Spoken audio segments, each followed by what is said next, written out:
نحمده ونستعينه ونستغفره ونعوذ بالله من شرور أنفسنا ومن سيئات أعمالنا من يهده الله فلا مضل له ومن يضلله فلا هادي له ونشهد أن لا إله إلا الله وحده لا شريك له ونشهد أن محمدا عبد الله ورسوله صلى الله عليه وسلم.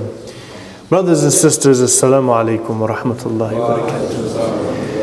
We praise Allah subhanahu wa ta'ala with an abundant praise from the depths of our heart. And we seek His guidance so that we may use that method of divine lifestyle to purify ourselves from the corruption that is within our hearts and that is in the environment in that we live. And we seek the blessing of divine providence in our affairs, that we may all raise our faith and that we may all help each other towards building what is right and working against what is wrong and corrupt. Today we're going to talk about something quite relevant to our daily lives, and we're going to attempt at showing the meaning of a famous verse. هو الذي أرسل رسوله بالهدى ودين الحق ليظهره على الدين كله ولو كره الكافرون. The Quran tells us He has sent His messenger with the guidance and the truth so that this religion can be seen as something above and beyond and superior to any other system on earth, regardless of what the disbelievers say. You have some interpreters of the Quran that they understood this to mean some sort of political power or authority, but you have so many other ayahs and hadith that is negating that all of the world will end up under some sort of political authority of Islam, and that people will always have different religions, there will always be different political entities. So the correct understanding, wallahu a'lam, is that when Islam is properly practiced and is properly lived, when people see it and they compare it to others, they say that is clearly a better system of values and structure of life than the others. It will become clear to them when they see it. My humble assessment of myself in working at becoming a better person and believer and promoter of what is right, and looking in the world around me, I would be unhappy to say that the fact is that Islam is not anywhere thriving in brilliance. And it starts person by person. And right now we're all here together and we have families, we have a community, we have what we can do with what's in front of us.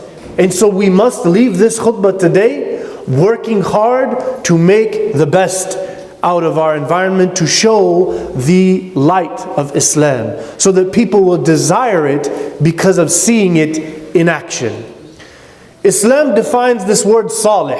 If salih, and then you have fasid. These are opposite. So salih means something that is good, something that is upright, virtuous, pure, proper. Islam sees that as the antithesis, as the opposite to corruption. So the pious, devout person is by nature the opposite of the crooked, corrupt person. Decency, honesty, uprightness, trustworthiness, being responsible, these are the core aspects of character that is built by divine revelation. And when I say built, it is a process of building, and that process you don't finish until you're dead. And if you built it to the best of your ability, then you will have earned a place in heaven as a result of your pure, upright lifestyle. And that's said so many times in the Quran. وَالَّذِينَ آمَنُوا وَعَمِلُوا الصَّالِحَاتِ, and then لَهُمْ جَنَّاتٌ تَجْرِي مِن تَحْتِهَا الْأَنْهَارُ. Those who had faith and then they acted on that faith with upright, virtuous, moral, proper conduct, those people will go to heaven. This is the system, right? تِلْكَ الدَّارُ الْآخِرَةُ نَجْعَلُهَا لِلَّذِينَ لَا يُرِيدُونَ عُلُوًّا فِي الْأَرْضِ وَلَا فَسَادًا وَالْعَاقِبَةُ لِلْمُتَّقِينَ. This ayah refutes the political understanding of the last one that we saw.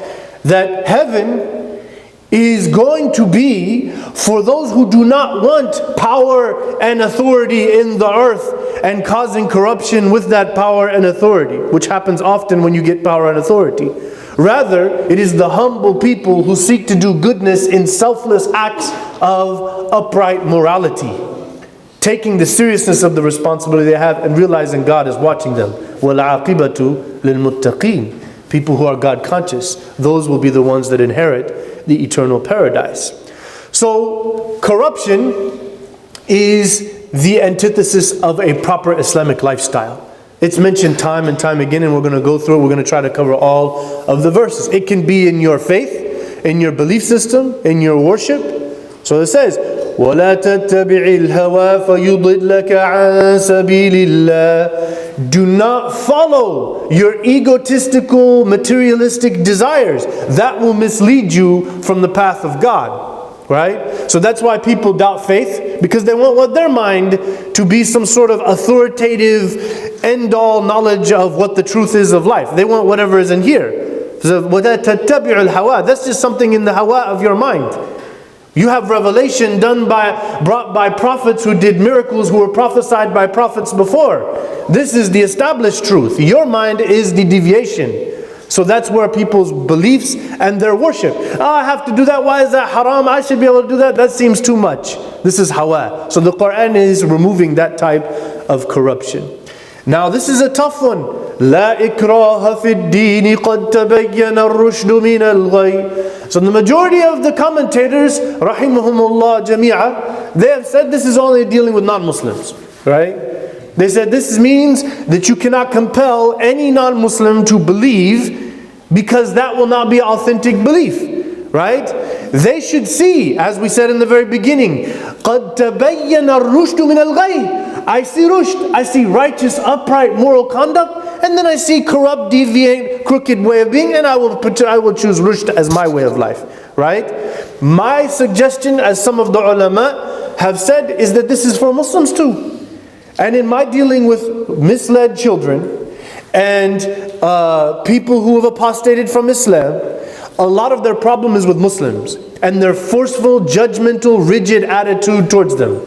You have to. You do as I say, because that's your religion. And they didn't have a chance to see it. And that attitude is not the rushd of Islam. The attitude that they're being given, it's not the prophetic example. Sallallahu alayhi wa sallam, fasallu alayhi.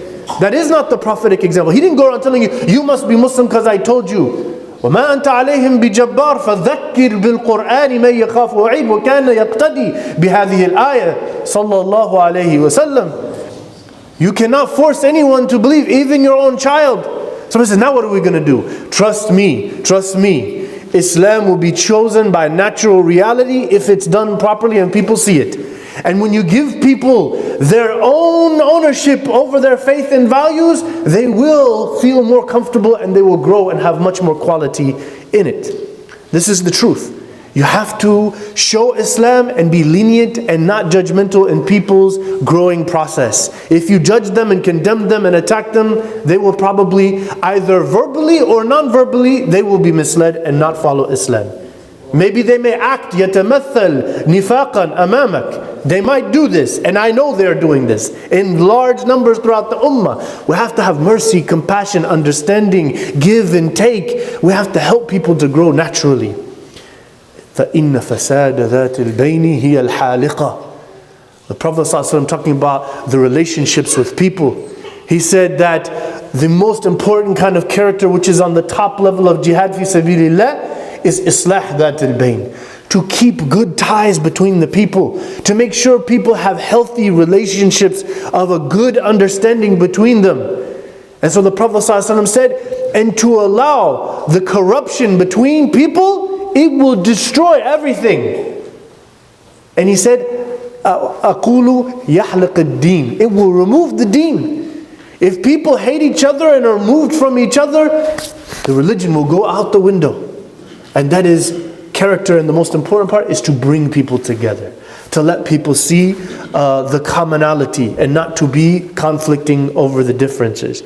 At the end of the day, You may be convinced about certain things about the religion, and somebody that you know, or your child or your friend, has a different understanding of the religion, but they are devout to the religion and they're trying to follow it to the best of their ability. Don't condemn them and judge them and turn your back on them because they have a different way of looking at things. This is what is problem with this ummah right now. People are killing each other and calling themselves Muslim while doing it. And the Prophet ﷺ said they're both in nar. Why? Because that one really wants to kill the other one. And the basis of this, fasad dhatil bayn. As the Prophet ﷺ said, misdaq qawli Nabi sallallahu alayhi wa sallam, فَإِنَّ فَسَادَ ذَاتِ الْبَيْنِ هِيَ الْحَالِقَةِ. It will destroy the society. And then you have the most important part of Islamic character.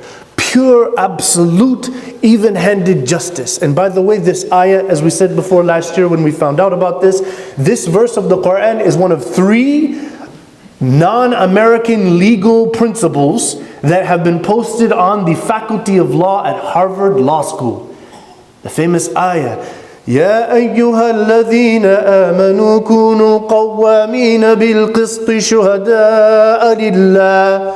O you who believe, stand up firmly and work hard for justice, even if it be against yourself, against your parents, against your close family and your friends. And do not allow yourself to be unjust because of business relationships or trying to help the rich people get their way. Right? Imagine how powerful this ayah would be in fixing our whole economy. Right? And our whole government business relationships that we see going on in the corporate structure and the military complex. It will not allow that. This ayah will not allow all of that corruption to take place. Be proud that you're a Muslim, my dear brother and sister. Don't allow somebody to fool you that you're somehow weak. فَإِنَّ الْمُلُوكَ إِذَا دَخَلُوا الْقَرْيَةَ نَفْسَدُوهَا وَجَعَلُوا عِزَّةَ أَهْلِهَا أَذِلَّةً. The corrupt people, when they take power and control, they look for the most effective potential threats to their corrupt rulership, and they say those people are the low good, lowly people. You shouldn't respect them at all.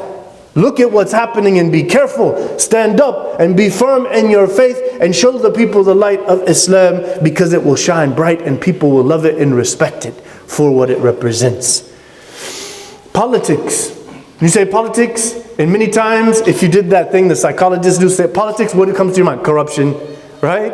Corruption, right then. That is not always the case. We had prophets, Solomon, David, Yusuf, alayhi salatu wasalam, Joseph. Those were great prophets and they were leaders. Muhammad sallallahu alaihi wasallam, Abu Bakr, Umar, Uthman. There was politics in history that was righteous and pious and well morally based. But unfortunately a lot of times it corrupts. And so we see right now that unfortunately our newly elected mayor, he was arrested on corruption charges.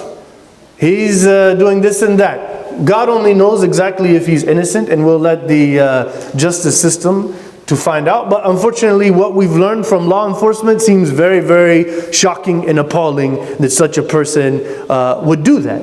And we know that in many cases it has been found time and time again to be true that people get power and they start to use their power for corruption and their own interests of wealth and power. So the Quran tells us, وَلَا تَأْكُلُوا أَمْوَالَكُمْ بَيْنَكُمْ بِالْبَاطِلِ وَتُدْلُوا بِهَا إِلَى الْحُكَّامِ. Quran says, do not take wealth from each other in some unjust, corrupt, crooked way, and do not go bribe the leaders, right? And there's also an implicit prohibition of the leader to take a bribe. And then the Prophet ﷺ said, the person who has legal authority over others, they don't take any gifts or anything. This is the Jumhur opinion. Some scholars said if he's a righteous person and it's not related to any bribe, then he can't take a gift. But the majority said a ruler cannot take any monetary or gift, no matter what. Even if they don't say this is why I'm giving, they cannot take it from the people who might need something in the future. This is prohibited in Islam. We see, I looked, by the way, in doing this khutbah and reviewing my life before, I looked in the Bible and I did a Google search, and I may be wrong. I'm not a scholar of Christianity. I've got a lot to learn about other people and what they believe. But when I searched, how does the Bible or Judaism or Christianity or Buddhism deal with corruption in politics, I didn't find anything direct. I saw very general stuff. The Prophet ﷺ says, لَعَنَ اللَّهُ الرَّاشِي وَالْمُرْتَشِي. It's done. Direct teaching, dealing with the specific issue of the curse of God is on the giver and taker of bribes. Boom. The Islam is the only religion I've come to see that has any direct teaching about bribing. And you will find that on many issues, Islam has a direct, detailed, structured system of fixing the world's problems. And they know this. They know this good and well. So they want to inspire the corrupt ones of us to become some sort of a problem for the world. Interesting word I use. And they want to make the people who are righteous and pious not be listened to or looked at for guidance amongst the people. And we're not talking about converting people or making da'wah. We're talking about generally people saying, you know what, Muslims have a good moral point there. I don't necessarily believe in their prophet or their religion, but you know what, they have something good to say, and that's valuable for us. They don't even want that. They don't want any part of that.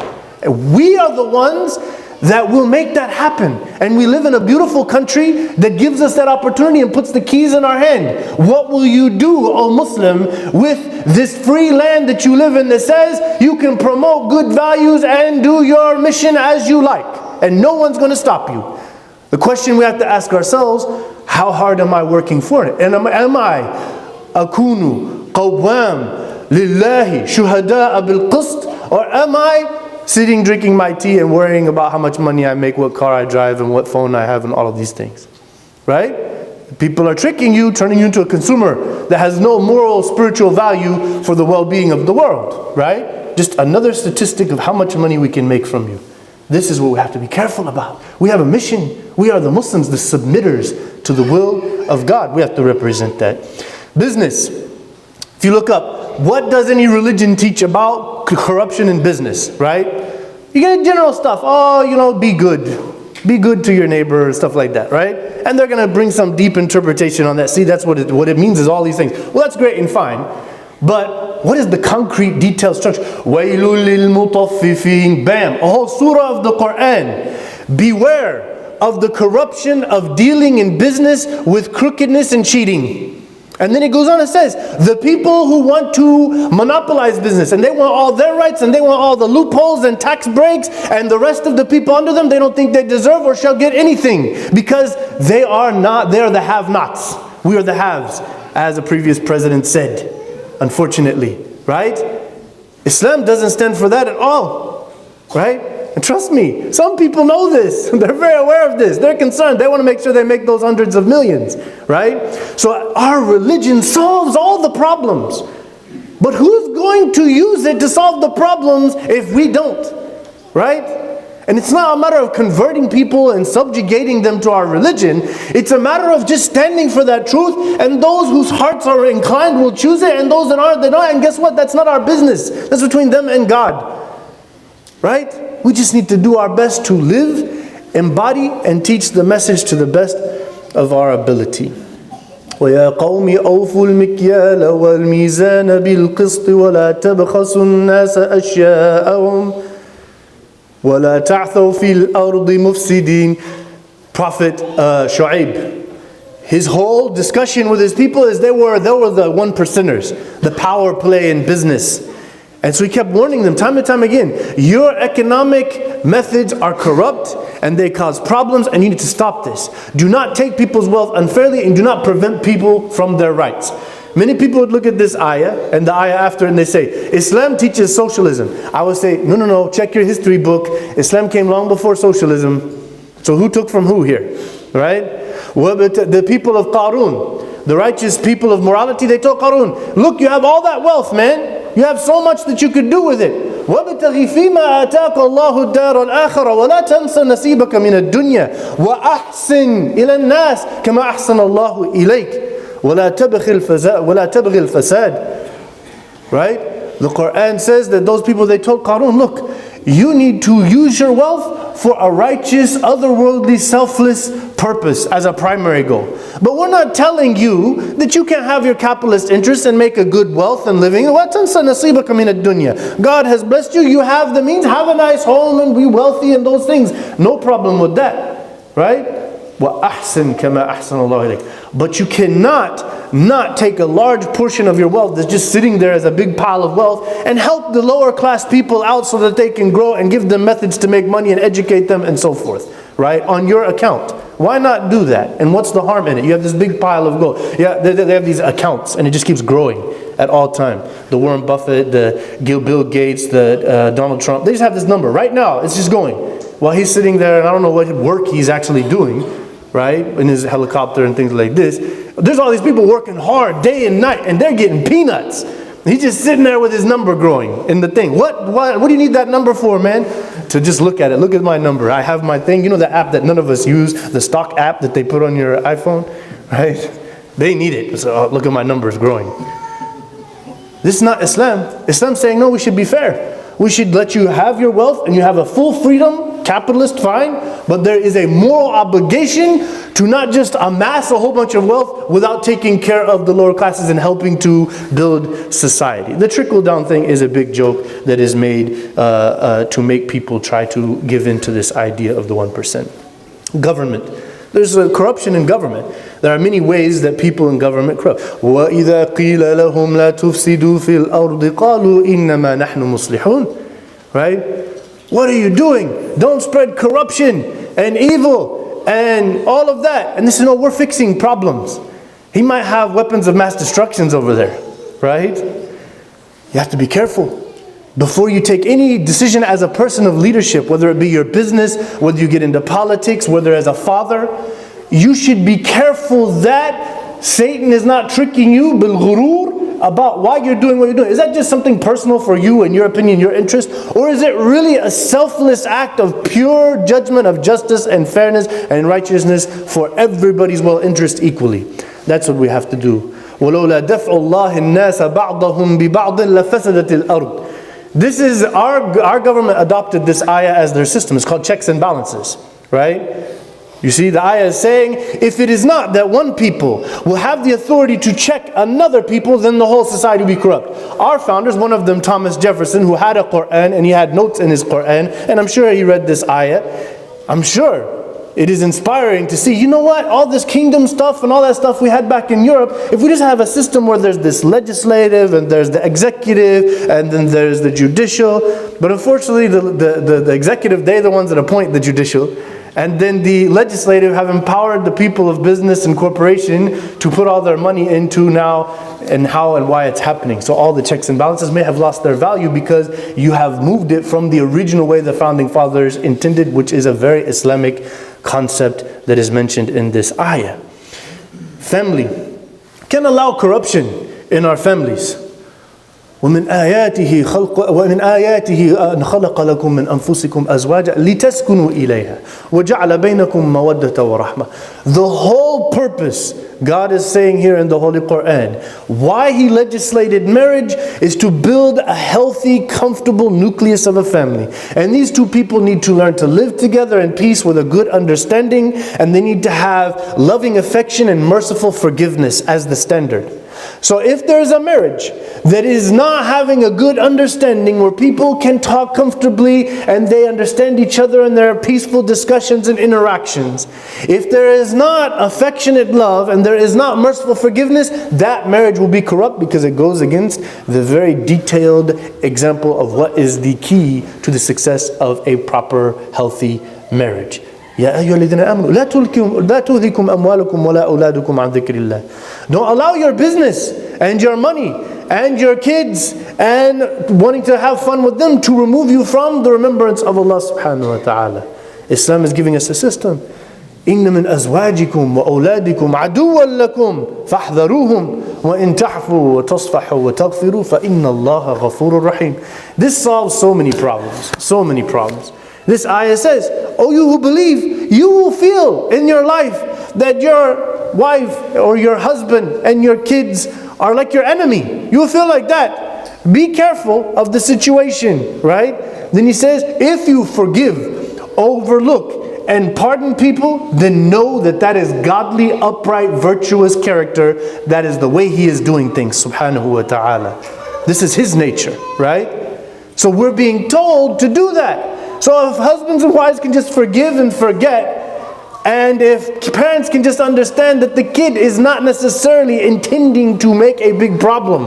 It's just growing pains. They're just trying to learn. They don't know, particularly the little kids. It's a big problem to be very harsh on a little kid. You're going to corrupt that kid and you're going to alienate that kid. Wallahi, I've met many people that they're struggling with their religion because their parent was so-called religious and they were very harsh and dealing with them in a tough way. This is not the ayah here. إِذَا أَتَاكُمْ من ترضون بدينه وخلقه فزوجوه إلا تكن فتنة في الأرض وفساد عريض. Right? Prophet ﷺ said, if some man comes seeking your daughter's hand in marriage, and he's a good person of character and he's a practicing Muslim, don't go into, oh, you know, how much money he got, what's his job and all of this and the thing. Just marry them. This is a good thing. And if you don't, the Prophet ﷺ has said there will be lots of corruption and turmoil in the world. And there is right now. A lot of fornication and things. Wallahi, I've had kids. The young man prays his 5 prayers. He's trying to take part in the MSA and the da'wah. And the sister's wearing hijab. And they, you know, that's just the way things are. They formed a relationship. They weren't trying to do evil. It just happened that way. And the parents are like, you all are small children and all of this, you know, it will never happen. And they, you know, by the nature of the thing, they fell into zina. Be careful. Islam has a system. Inshallah, we have a conference coming up. We're going to deal with that in comprehensive means, inshallah ta'ala. The Prophet ﷺ said in the Sahih Hadith, Al-Bikru tusta'dhan. Even a virgin young lady, you have to take her permission before marrying her. And in 2 hadith also narrated in Bukhari, the Prophet ﷺ had a sister come to him saying, my father forced me to marry so-and-so, and I'm not pleased with this. And the Prophet ﷺ farad al-zawaj. He told them this is this marriage contract is annulled, right? And then you have many marriages, and I'm still a rookie. I'm 5 years as an Imam, and I've had dozens and dozens of couples that came and said, I really didn't necessarily want to marry the person, but my parents really wanted me to marry the person, and things aren't working out. Sometimes it does work out. I'm not going to act like it's just a broken system. But the prophetic teaching is not in line with that cultural deviance from the prophetic teaching. Right? The Prophet ﷺ said you should take the permission of even the young virgin, al-bikr, the young girl. And the thayyib, on 2 occasions, the older lady, respectable woman, she came to the Prophet ﷺ, my father has married me to this guy and I really don't want to be married to him. And the Prophet ﷺ said, that marriage is annulled. You cannot force your child to live the rest of their life and grow up and have kids with someone they're not sure about. You're talking about a whole life you're destroying here if that's not what they want to do. We need to stop with the power trip that Islam teaches birr walidain. I have authoritative, dictatorial control over my kids until Yawm al-Qiyamah. This is not the teaching of Islam. This is using Islam for your own ego. Let's be careful. Let's be careful before we do that. And then in the environment, we ran out of time, but the environment, ظهر الفساد في البر والبحر بما كسبت أيدي الناس ليذيقهم بعض الذي عملوا لعلهم يرجعون. It says that corruption and destruction and bad things are going to happen in the land and in the sea by what people have done, by what their hands have brought forth. So inshallah people will return to the prophetic system. The Quran says, إِنَّ اللَّهَ إِنَّهُ لَا يُحِبُّ الْمُسْرِفِينَ وَلَا تَبْغِ الْفَسَادِ.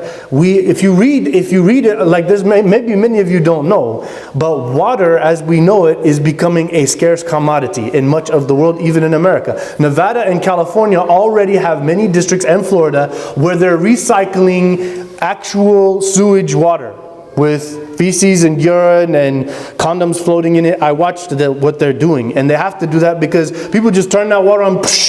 We live in America, everything's fine. The numbers of people, and in certain places it's drying up, right? Be careful, just like Africa. It's going to happen here. Let's be careful and use our wealth, because إِنَّهُ لَا يُحِبُّ الْمُسْرِفِينَ. Take care of that water, don't waste it, because at the end of the day, I don't want us here in North Carolina to have to drink recycled sewage water, inshallah. We ask Allah subhanahu wa ta'ala His guidance and forgiveness.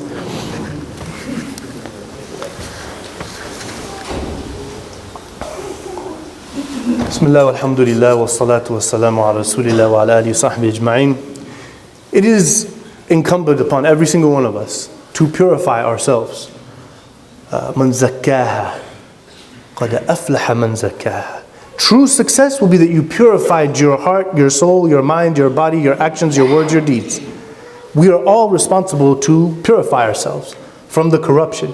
The first key to that is humility and self-accountability. I have to know I don't know everything, and I'm not doing everything right, and I don't got everything in a perfect situation. I'm not some great man or great woman who's reached perfection of character and everything I'm doing. If you thought like that, shaitan has fooled you. And he's very happy with you, shaitan, if that's how you think. We have to start working on ourselves. In my experience with my own faith, I used to be very corrupt, and we ask Allah subhanahu wa ta'ala to purify us. We're in the process of purification until we die. No one ever reached purity.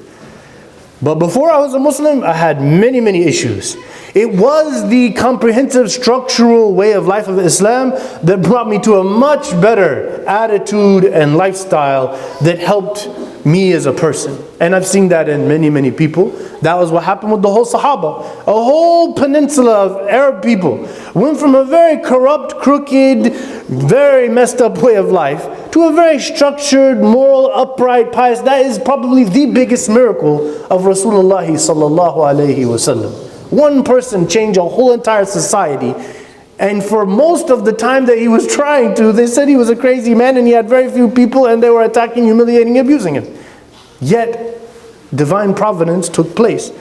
The whole reality is explained by Al-Hasan al-Basri, the great tabi'i, the wise sage and scholar from our past. He said, لَيْسَ الْإِيمَانُ بِالتَّحَلِّي أَوْ التَّمَنِّي وَلَكِنْ مَا وَقَرَ فِي الْقَلْبِ صَدَّقَتْهُ الْأَعْمَالِ فَمَنْ قَالَ حَسَنًا وَعَمِلَ غَيْرَ صَالِحٍ رده الله على قوله ومن قال حسنا وعمل صالحا رفعه العمل ذلك بأن الله سبحانه وتعالى قال إليه يصعد الكلم الطيب والعمل الصالح يرفعه. Hasan al-Basri rahimahullah ta'ala, our great leader and pious sage from the tabi'in, he said, your faith in general, is not because of how you look on the outside and what's your complexion and what your passport said, as we said last week. It is not because you claim I'm a Muslim and I'm a pious, righteous person.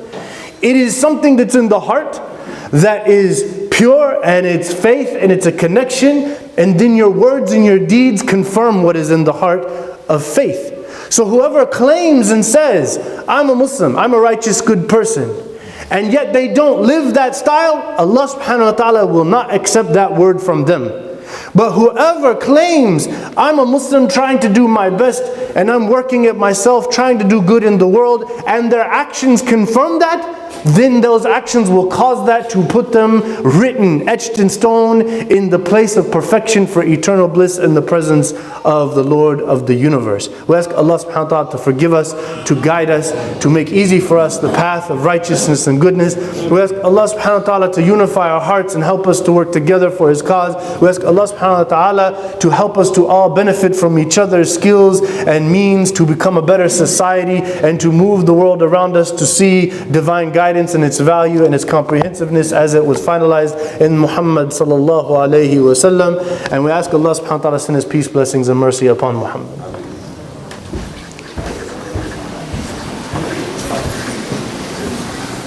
Allahu Akbar, Allahu Akbar.